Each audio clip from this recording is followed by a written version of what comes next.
I'm standing in my own backyard, and two police officers are telling me I cannot enter the guest house on my property. My stepson Kyle is standing in the doorway with his arms crossed, and my key doesn't work because he changed the locks. Kyle is 38 years old. He moved into my guest house 18 months ago after his divorce. Said he needed a place to stay temporarily, just a few months while he got back on his feet. I felt compassionate. He's my late husband's son. Family helps family. Now he's claiming he has squatter's rights to my entire $12 million estate. The police officers are polite but firm. This is a civil matter, they say.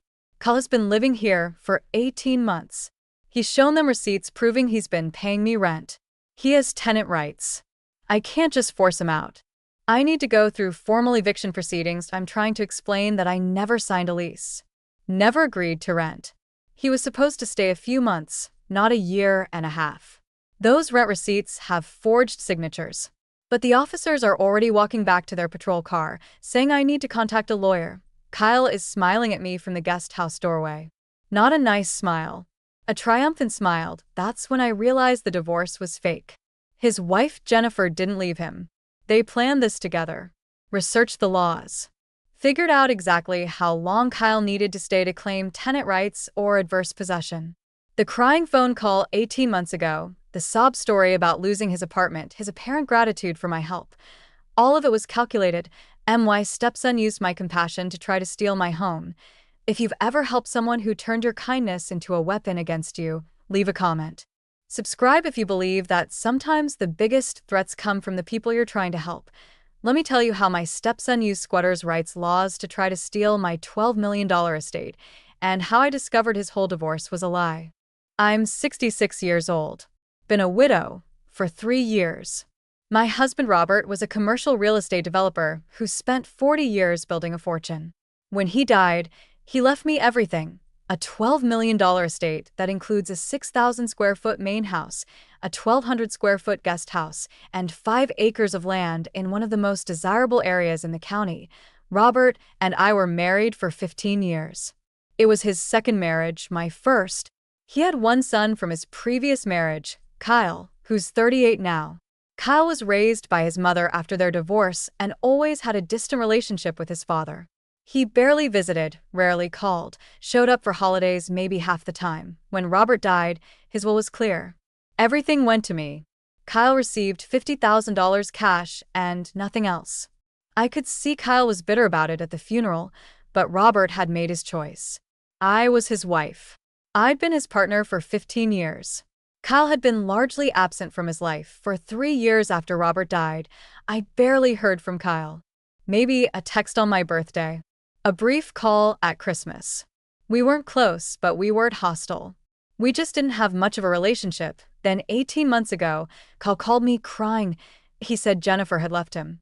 That she'd filed for divorce and cleaned out their joint bank account.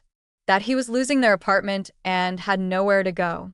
His voice was breaking, desperate.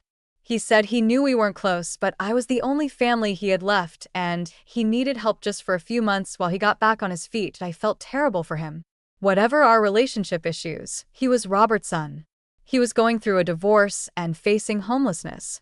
I had a guest house sitting empty on my property. It seemed like the obvious solution that I told him he could stay in the guest house temporarily.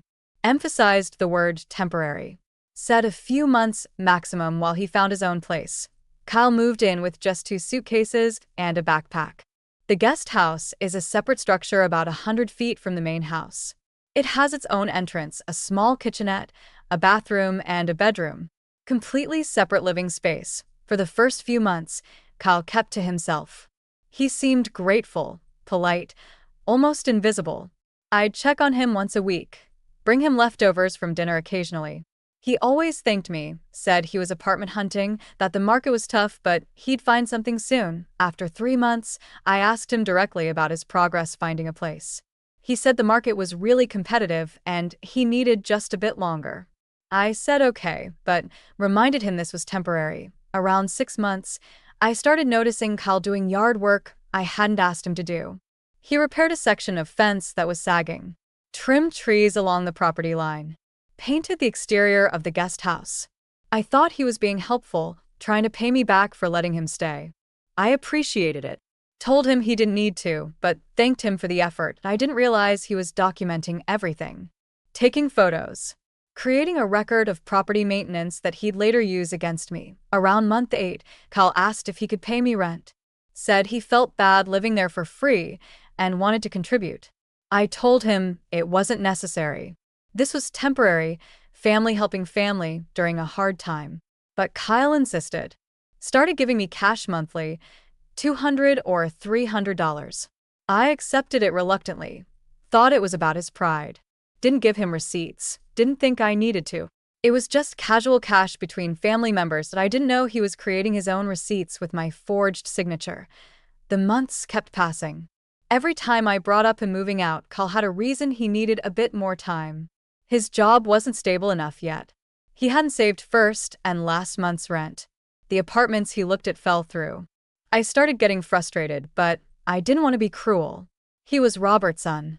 I kept giving extensions. Finally, last month, I'd had enough. 18 months was far beyond temporary. I told Kyle firmly that he needed to move out. That I'd been generous, but I wanted my guest house back. I wasn't asking anymore, I was telling him. Kyle said he'd need 60 days to find a place. I agreed to one final extension. Told him 60 days and not one day more. 2 days later, I went to check on something in the guest house. My key didn't work. Kyle had changed the locks. When I knocked, he answered the door but wouldn't let me in. Stood in the doorway blocking my entrance. His voice was completely different from the grateful, desperate man who'd called me crying 18 months ago. He said this was his residence now, and I couldn't just enter without proper notice. That he'd been paying me rent for 18 months and had tenant rights. That if I wanted him out, I'd have to go through legal eviction proceedings. That I called the police. That's when I learned that my compassion had turned into a legal nightmare. The police officers listened to my explanation and then asked to speak with Kyle. He came to the door with a folder full of documents. Showed them what he called a lease agreement, a document I'd never seen before, with my signature forged at the bottom. Showed them receipts for 18 months of rent payments, each one with my name signed on it. I kept telling the officers I never signed any lease, never agreed to any formal rental arrangement. But they said this was a civil landlord-tenant dispute and they couldn't force him out. I'd have to file for eviction through the courts. Kyle stood there the entire time with this satisfied expression on his face while the officers explained that I couldn't enter the guest house without giving him proper written notice. That even though it was on my property, it was legally his residence now. After the police left, I went straight to a real estate attorney named Linda Chen. She reviewed everything and her face got more serious with each document. She said Kyle was trying to use a combination of adverse possession laws and tenant rights to steal my property. That 18 months wasn't long enough for adverse possession in our state. That requires 10 years of continuous occupation. But Kyle was arguing he was a legitimate tenant with a lease, and tenant law was on his side. Linda said evicting him could take 6 months or more if he fought it. And he clearly planned to fight it. The next day, I was served with legal papers. Kyle had filed a formal claim for adverse possession of not just the guest house, but my entire $12 million estate. His claim argued that he'd been maintaining and improving the property for 18 months. That I frequently abandoned the main house for extended periods when I traveled. That he'd established continuous care and residency. He had documentation for everything. Photos of himself doing yard work, time-stamped and dated. Receipts for materials he'd bought to make repairs. A detailed log of every improvement he'd made to the property.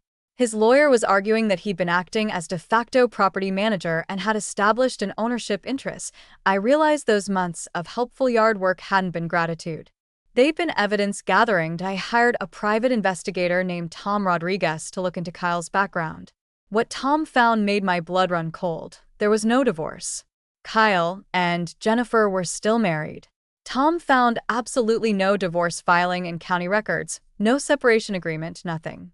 Kyle's sobbing phone call 18 months ago about Jennifer leaving him had been completely fabricated. Tom followed Jennifer and discovered she'd been visiting Kyle at the guest house regularly. Weekly visits, often staying overnight. He installed cameras across the street and caught them together multiple times. Jennifer had helped create the fake rent receipts. They'd planned this entire scheme together. Tom dug deeper into Kyle's history and found something even more disturbing.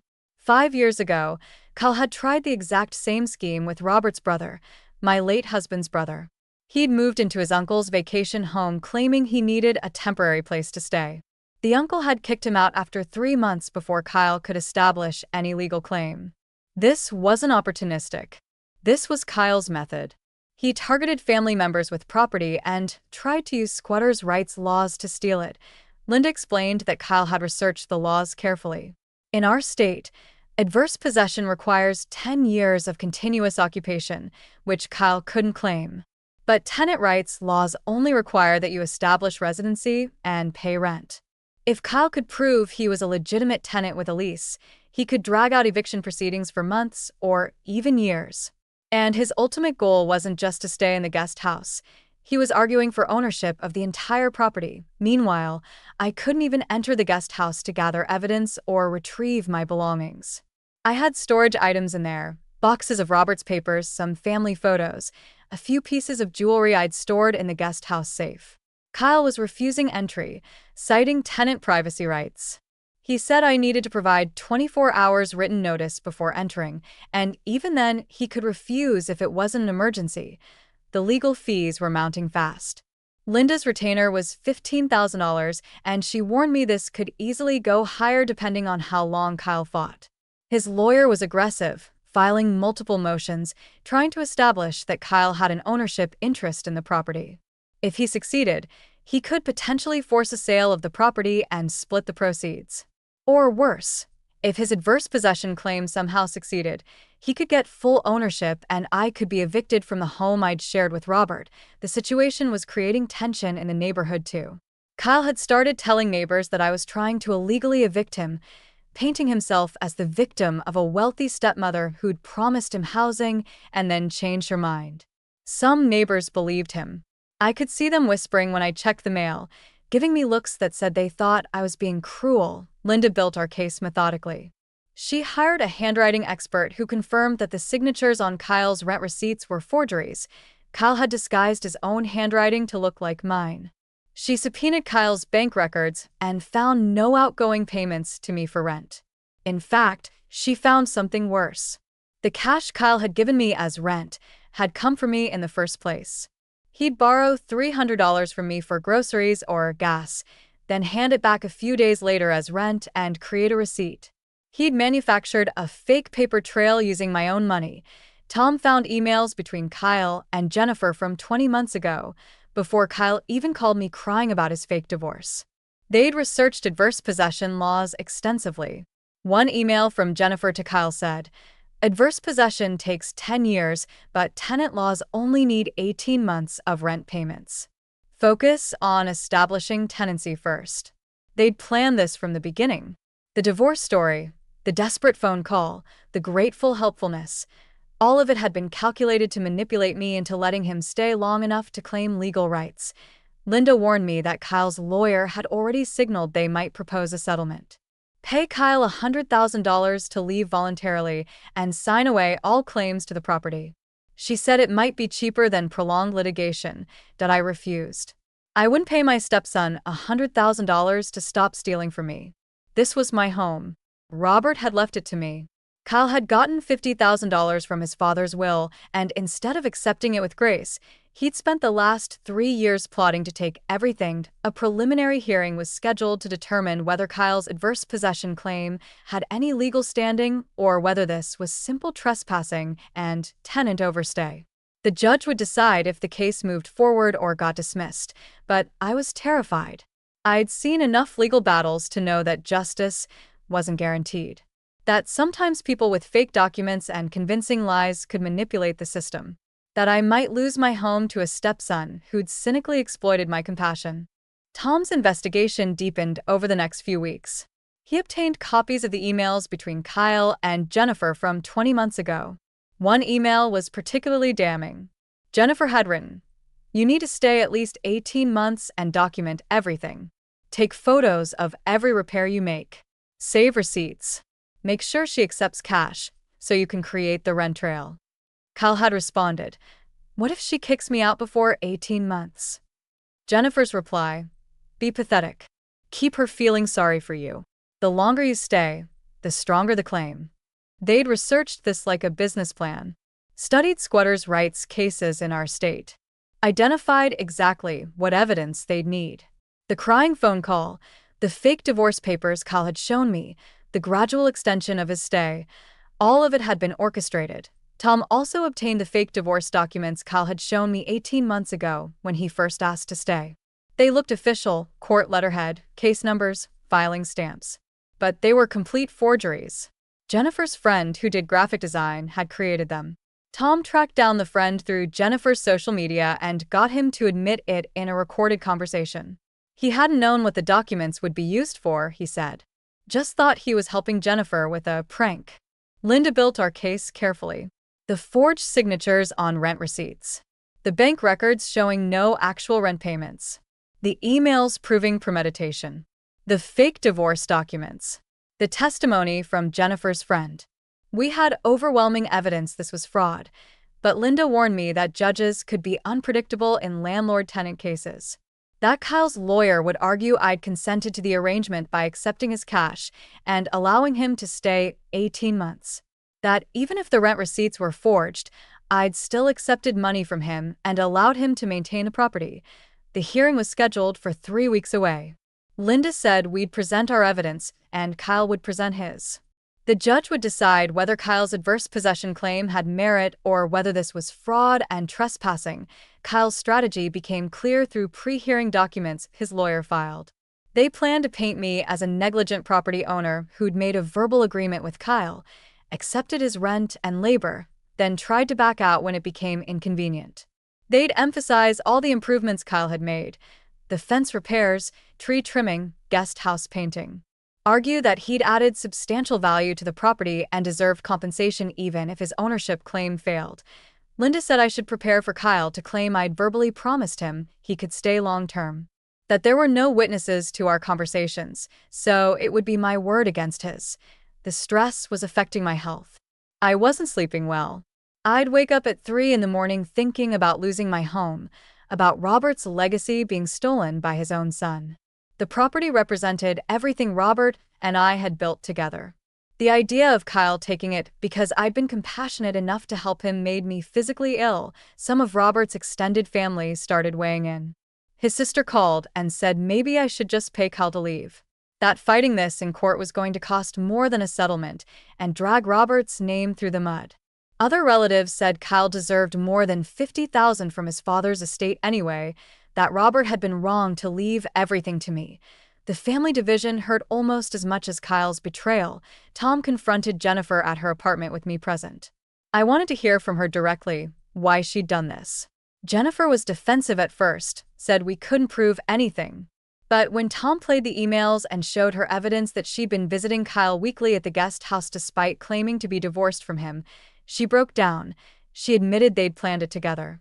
Said Kyle felt his father had disrespected him by leaving him only $50,000.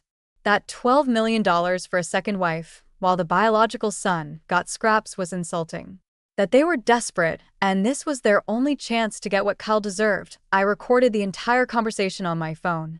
Jennifer admitting to the scheme, admitting the divorce was fake, admitting they'd researched the laws and planned this systematically. In our state, I could legally record conversations I was part of without the other person's consent. Linda was thrilled when I gave her the recording. Said it was devastating evidence that would destroy Kyle's credibility, but there was still the question of the guest house contents. I had no inventory of what was stored there. Some of Robert's papers, photos, a few pieces of jewelry. I had no way to know if Kyle had already taken or destroyed things. The guest house had been my storage space, and now I couldn't access it. If items were missing, I couldn't prove it until after Kyle was removed. Several neighbors came forward offering to testify. One had security camera footage showing Jennifer's car parked at the guest house overnight multiple times over the past 18 months. Another had overheard Kyle at a neighborhood barbecue months ago bragging about finally getting what my father owed me. A third neighbor testified that Kyle had told him he was planning to establish residency and make the property his. The media picked up the story. Local news ran a piece. Stepson uses squatters' rights to claim $12 million estate. The coverage was mixed. Some comments supported me. This is why you never let anyone move in without a formal lease. Others criticized me. She should have helped her stepson properly instead of creating this mess. The public scrutiny added another layer of stress. People I didn't know had opinions about my life, my marriage, my decisions. Linda spent the week before the hearing preparing me to testify. She said I needed to be clear, direct, unemotional. Explain exactly what happened without getting defensive or angry. The judge needed to see me as credible, and Kyle as calculating that I reviewed everything one more time. The forged receipts. The fake divorce papers. The emails showing premeditation. Jennifer's recorded confession. Neighbor testimony. Bank records. Handwriting analysis that we had overwhelming evidence. But I'd learned that overwhelming evidence didn't always guarantee justice. That legal systems could be manipulated. That Kyle had gotten this far by exploiting laws designed to protect legitimate tenants. The hearing was 2 days away. I barely slept the night before, running through testimony in my head, imagining every possible outcome. The hearing took place on a cold Tuesday morning. Judge Patricia Morrison, a woman in her early 60s with gray hair and reading glasses, presided. Kyle sat at the defendant's table with his attorney. He was wearing a button-down shirt and khakis, looking respectable and wronged. He didn't make eye contact with me. Linda presented our case first. She called the handwriting expert who testified that the signatures on Kyle's rent receipts were forgeries. Showed side-by-side comparisons. The expert was confident. These were not my signatures. Linda presented Kyle's bank records showing no outgoing rent payments to me. Showed the pattern of him borrowing cash from me and returning it as rent. Explained how he'd manufactured a fake paper trail with my own money. Then Linda called Tom to testify about his investigation. Tom explained he'd found no divorce filing for Kyle and Jennifer. How surveillance showed Jennifer visiting the guest house regularly. How they were still married. Kyle's lawyer objected repeatedly, argued that Kyle's relationship status didn't matter. But Judge Morrison overruled him. She said if Kyle had lied to gain access to the property, that went directly to credibility and intent. Linda played the recorded conversation with Jennifer. The courtroom was silent as Jennifer's voice admitted they'd planned this together. Admitted the divorce was fake. Said Kyle deserved the property because his father had insulted him with a small inheritance. Kyle's face went pale. His lawyer leaned over to whisper urgently. Then Linda called Jennifer to testify under subpoena. Jennifer took the stand, looking terrified. Under oath, she admitted she was still married to Kyle. Admitted they'd never filed for divorce. Admitted she'd helped forge my signature on rent receipts. Kyle's lawyer tried damage control, but the damage was done. Jennifer had admitted under oath to conspiracy and forgery. Linda called 3 neighbors who testified about what they'd witnessed. One showed security camera footage of Jennifer's car parked overnight at least 40 times. Another testified about Kyle bragging he was going to establish residency. The third testified hearing Kyle say he deserved his father's property. Finally, Linda called me to testify. I explained how Kyle had called crying about a divorce that never happened. How I'd offered the guest house temporarily out of compassion. How Kyle had extended his stay month after month with excuses. How I'd never signed any lease. How I'd accepted his cash reluctantly when he insisted. How when I finally told him to leave, he changed the locks and claimed tenant rights. Kyle's lawyer cross-examined me aggressively. Asked why I'd allowed Kyle to stay so long if it was temporary. I said I was being compassionate. Asked why I'd accepted cash. I said he'd insisted. Asked if I'd given written notice to vacate. I admitted I hadn't. Only verbally. He tried to make it seem like I'd been fine with the arrangement until I arbitrarily changed my mind. But Linda clarified that compassion and informal family arrangements weren't the same as legal tenancy established through fraud. Then Kyle testified. He claimed he'd legitimately believed he had a rental agreement, that we discussed rent verbally, and he'd paid faithfully every month, that I'd accepted his payments without complaint for 18 months, that everything had been fine until I suddenly decided I wanted the guest house back. Linda's cross-examination destroyed him. She asked Kyle to produce the lease. He said it was verbal. She asked why the signatures didn't match according to expert analysis. He said the expert was wrong. She asked about the divorce that never happened. He claimed he'd reconciled with Jennifer. She asked about the emails showing premeditation. He claimed they were taken out of context. Every answer made him less credible. He was sweating, contradicting himself, defensive. Linda played Jennifer's confession again. Asked Kyle if his wife had lied under oath. Kyle said Jennifer was confused. Asked if 3 neighbors had all lied. Kyle said they'd misunderstood. Judge Morrison stopped the testimony. Said she'd heard enough and would rule immediately. She said the evidence overwhelmingly showed Kyle had engaged in systematic fraud. That he'd manufactured a fake divorce to gain sympathy. That he'd forged rent receipts and created false documentation. That he'd conspired with his wife to steal property using adverse possession laws. She ruled that Kyle had no legitimate adverse possession claim and no legitimate tenancy. That he was a guest who'd overstayed and then committed fraud. She ordered him to vacate immediately. The sheriff would enforce eviction if Kyle didn't comply. She also referred the case to the district attorney for criminal prosecution. Fraud, forgery, and conspiracy were serious crimes that warranted investigation. Kyle's lawyer tried to argue his client needed 30 days to find housing. Judge Morrison said no. That Kyle had spent 18 months planning fraud and could have spent that time finding legitimate housing. Kyle stood up yelling that this was unfair, that I'd stolen his father's money. Judge Morrison ordered him removed. 2 bailiffs escorted him out while he shouted. The next morning, the sheriff arrived with the eviction order. Kyle refused to open the door. The sheriff broke the lock and forcibly removed him. Kyle was screaming about illegal eviction. The sheriff placed him in handcuffs when he refused to leave peacefully. I finally entered the guest house after 18 months. The place was destroyed. Kyle had spray-painted insults on the walls, smashed furniture, shattered mirrors, punched holes in drywall, torn cabinets off the wall, poured paint on the carpet. The boxes of Robert's papers were gone. The jewelry from the safe was missing.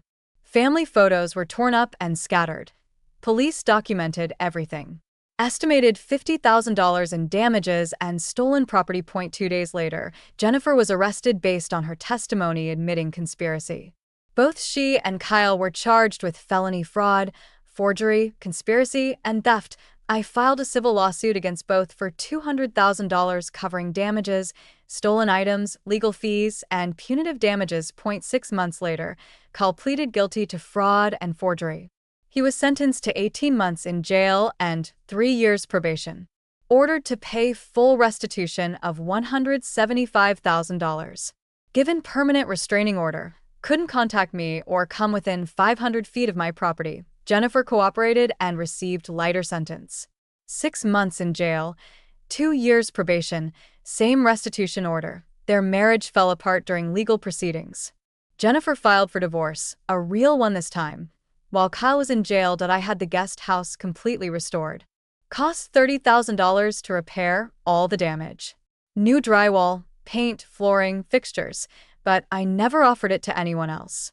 Never rented it. It became my art studio. My space, under my control, never again compromised.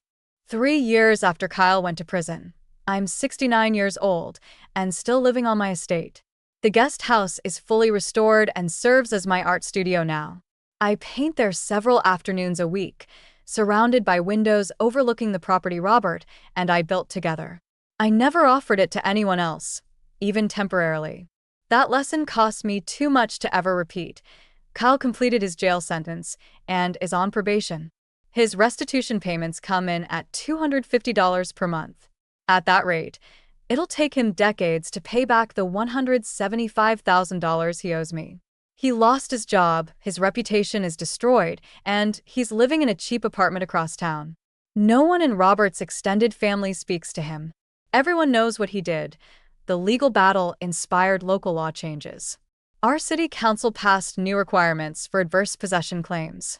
Claimants must now prove legitimate lease agreements or ownership transfer documents. Squatters' rights claims face much higher scrutiny. My case became an example in the legislation. I speak at city council meetings occasionally, warning other property owners about the dangers of informal housing arrangements. I've helped 3 other homeowners who faced similar schemes. Told them what evidence to gather, which lawyers to contact, how to document everything. The $175,000 recovery was incomplete. Kyle's restitution payments barely cover interest. I recovered about $50,000 by selling items Kyle and Jennifer owned that were seized during their arrests. Insurance covered some damages. But after legal fees, I'm still out about $80,000 totaled. Robert's extended family divided over this. Some blamed me for not taking care of Kyle better or being too harsh on my stepson. Others supported me completely and cut Kyle off entirely. I made peace with the division. I chose boundaries over family approval, and I'd make that choice again. I considered renting the guest house officially after it was restored. A proper lease, background checks, formal tenant screening. But I decided against it. The risk wasn't worth the rental income. The guest house is mine for storage, for hobbies, for occasional family visits when my sister comes to town. My space, my control, never again compromised. Jennifer moved to another state after completing her probation. She sent me an apology letter 2 years ago. I never responded.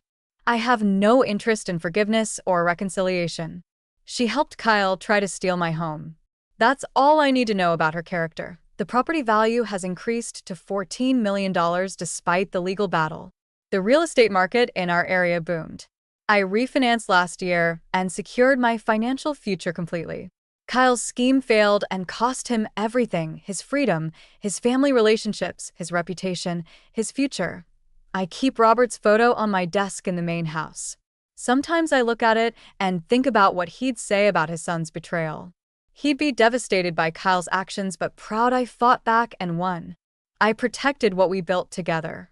Kyle got exactly what he earned from his scheming. Nothing but consequences. The guest house windows face the sunset. I paint there in the evenings, surrounded by the property Kyle tried to steal, living the life he tried to destroy.